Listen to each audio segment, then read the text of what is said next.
ನಿನ್ನ ಕೈಲಿ ಏನು ಮಾಡೋಕ್ಕಾಗೋದಿಲ್ಲ, ನೀನು ಇರೋದೇ ವೇಸ್ಟು, ನೀನು 6ನೇ ತರಗತಿಯಲ್ಲಿ ನೀನು ಫೇಲ್ ಆಗಿದ್ದೀಯ, ನೀನು ಶಾಲೆಗೆ ಬರಬೇಡ ನೀನು ಅಂತ ಹೇಳಿ ಶಿಕ್ಷಕರು ಮನೆಗೆ ಕಳಿಸ್ತಾರೆ. ಆ ವಿದ್ಯಾರ್ಥಿ ಮುಂದೆ ಒಂದು ಫುಡ್ ಇಂಡಸ್ಟ್ರಿಯನ್ನು ಕಟ್ಟಿ ಅದೇ ವಿದ್ಯಾರ್ಥಿ 4,000 ಕೋಟಿಯ ಒಡೆಯನಾಗ್ತಾನೆ. ಆ ಒಂದು ಯಶೋಗಾದಿ ಹೇಗಾದ ಅಂತಕ್ಕಂಥ ನಾನು ನಿಮ್ಮ ಮುಂದೆ ಹೇಳಲು ಬಂದಿದ್ದೇನೆ. ಹೀಗೆ ಆ ವಿದ್ಯಾರ್ಥಿಗಳೇ, ಕೇರಳದ ವೈನಾಡು ಅಂತಕ್ಕಂಥ ಒಂದು ಪುಟ್ಟ ಗ್ರಾಮದಲ್ಲಿ 6ನೇ ತರಗತಿಯನ್ನು ಓದ್ತಾ ಇರ್ತಾನೆ. ಅವನು ಫೇಲ್ ಆಗ್ತಾನೆ. ನೀನು ಫೇಲ್ ಆಗಿದೆ ಅಂತ ಮನೆಗೆ ಕಳಿಸ್ತಾರೆ. ಅಂತಹ ಸಂದರ್ಭದಲ್ಲಿ ಆ ವಿದ್ಯಾರ್ಥಿಯ ಸ್ಥಿತಿ ಹೇಗಾಗಿರ್ಬೇಡ. ಹಾಗೆ ಅವರ ಕುಟುಂಬದಲ್ಲಿ ಅವರ ತಂದೆಗೆ 6 ಜನ ಮಕ್ಕಳಿರ್ತಾರೆ.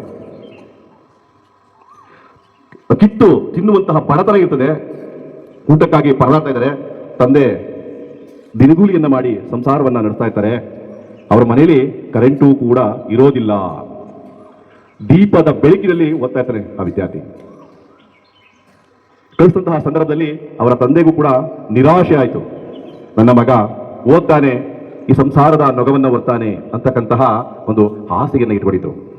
ಆದರೆ ಅದೆಲ್ಲ ನುಚ್ಚು ನೂರಾಯಿತು ಅವರಿಗೆ.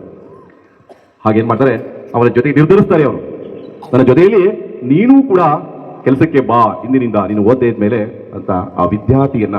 ಹಾಗೆ ಇದೇ ವೇಳೆಯಲ್ಲಿ ಅವರಿಗೆ ಭಗವಂತ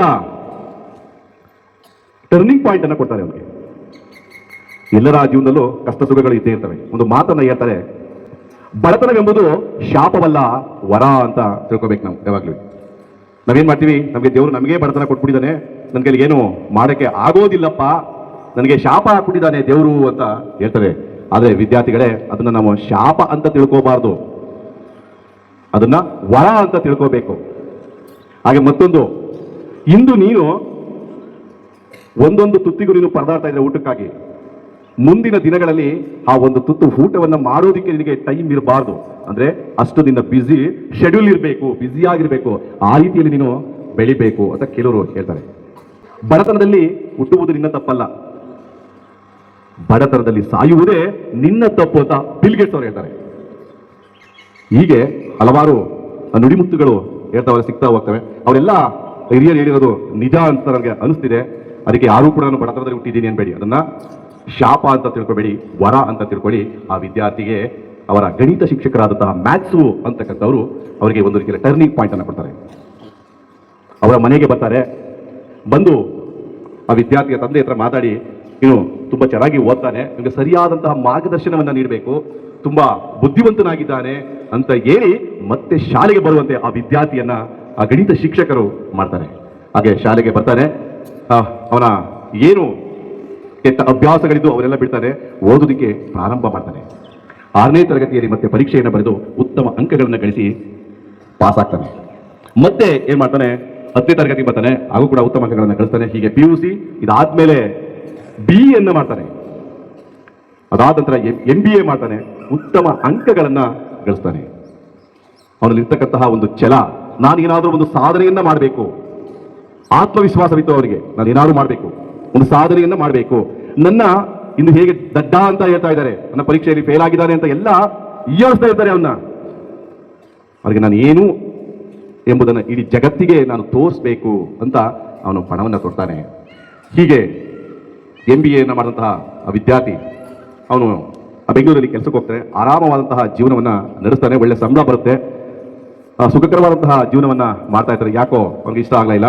ಮತ್ತೆ ದುಬೈಗೆ ಹೋಗ್ತಾನೆ, ಹೊರದೇಶವಾದಂತಹ ದುಬೈಗೆ ಅವನು ಹೋಗ್ತಾನೆ. ನೋಡಿ, ವಿದ್ಯಾರ್ಥಿಗಳ ದಿಶೆಯಲ್ಲಿ ಅನೇಕ ಕನಸುಗಳನ್ನು ಹೊತ್ಕೊಂಡಿರ್ತಾರೆ. ಕನಸುಗಳ ಒಂದು ಮೂಟೆಯನ್ನು ವಿದ್ಯಾರ್ಥಿಗಳು ಹೊತ್ಕೊಂಡಿರ್ತಾರೆ. ಆ ಕನಸುಗಳನ್ನ ನಿಜ ಮಾಡೋದಕ್ಕೆ, ನನಸು ಮಾಡೋದಕ್ಕೆ ನಮ್ಮ ಪ್ರಯತ್ನ ಇರಬೇಕು. ನಮ್ಮ ಪ್ರಯತ್ನ ಇದ್ರೆ ನಾವೇನ್ ಬೇಕಾದ್ರೂ ಸಾಧನೆಯನ್ನ ಮಾಡಬಹುದು. ಕಲಾಮರು ಒಂದು ಮಾತಾಡ್ತಾರೆ, ನಿದ್ದೆಯಲ್ಲಿ ಕಾಡುವುದು ಕನಸಲ್ಲ. ನಾನು ನಿದ್ದೆಯಲ್ಲಿ ಕಾಡ್ತಿಲ್ವಲ್ಲ, ಅದು ಕನಸಲ್ಲ, ಅದು ಆ ಕನಸು ನಿನಗೆ ನಿದ್ದೆ ಗೆಡುವಂತೆ ಮಾಡುತ್ತಲ್ಲ, ಅದು ನಿಜವಾದಂತಹ ಕನಸು ಅಂತ ಡಾಕ್ಟರ್ ಅಬ್ದುಲ್ ಕಲಾಂ ಅವರು ಒಂದು ಕಡೆ ಹೇಳ್ತಾರೆ. ಹೀಗೆ ಅವನು ದುಬೈಯಲ್ಲಿ ಕೆಲಸ ಮಾಡ್ತಾನೆ. ಅಲ್ಲಿ ಒಳ್ಳೆ ಸಂಬಳ ಇರ್ತದೆ, ಅವನು ಆರಾಮಾಗಿರ್ಬೋದಾಯಿತು. ನಾನೇಕೆ ಇವ್ರ ಕಂಪ್ನಿಗೆ ನಾನು ಕೆಲಸ ಮಾಡಬೇಕು, ಇವ್ರಿಗೆ ಸಹಾಯ ಮಾಡಬೇಕು, ಇವರು ಬೆಳೆಯೋದಕ್ಕೆ ನಾನು ಸಹಾಯ ಮಾಡಬೇಕು, ಇವ್ರ ಕನಸುಗಳನ್ನ ಈಡೇರಿಸೋದಕ್ಕೆ ನಾನೇಕೆ ಕೆಲಸ ಮಾಡಬೇಕು ಅಂತ ಹೇಳಿ ಆ ಒಂದು ದುಬೈಯಲ್ಲಿ ಸಿಕ್ಕಿರ್ತಕ್ಕಂತಹ ಲಕ್ಷಾಂತರ ರೂಪಾಯಿ ಸಂಬಳ ಬರೋದನ್ನ ಅವನು ಬಿಟ್ಟು ವಾಪಸ್ಸು 2003ರಲ್ಲಿ ಭಾರತಕ್ಕೆ ಬರ್ತಾನೆ ಅವನು. ಆಗ ಬಂದಂತಹ ಸಂದರ್ಭದಲ್ಲಿ ಭಾರತದಲ್ಲಿ ಉತ್ತಮವಾದಂತಹ ಗುಣಮಟ್ಟದ ಆಹಾರ ಪದಾರ್ಥಗಳು ಸಿಗ್ತಾ ಇರಲಿಲ್ಲ. ಅವನಿಗೆ ಆಗ ಕಣ್ಣಿಗೆ ಅದು ರಾಚುತ್ತೆ.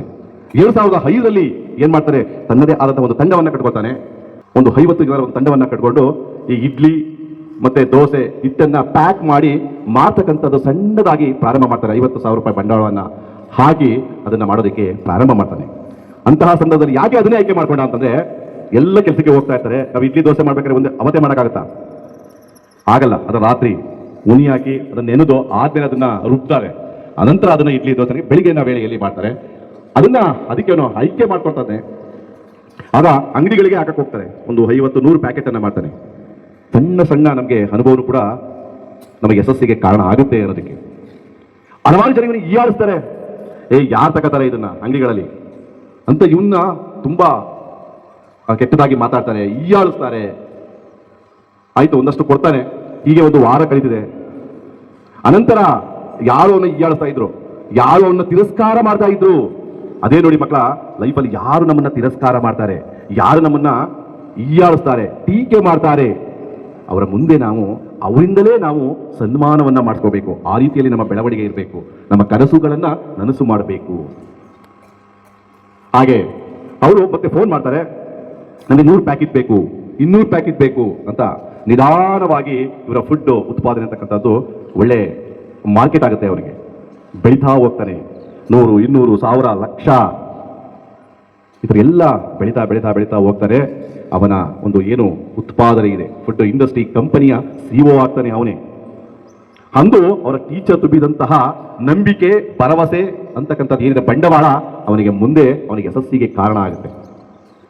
ಇಂದು ಆ ಕಂಪನಿ CEO ಆಗಿರ್ತಕ್ಕಂಥದ್ದು 4,000 ಕೋಟಿ ಒಡೆಯನಾಗಿದ್ದಾನೆ. ಅವನ ಪರಿಶ್ರಮ ಎಷ್ಟಿರಬೇಕು ನೋಡಿ.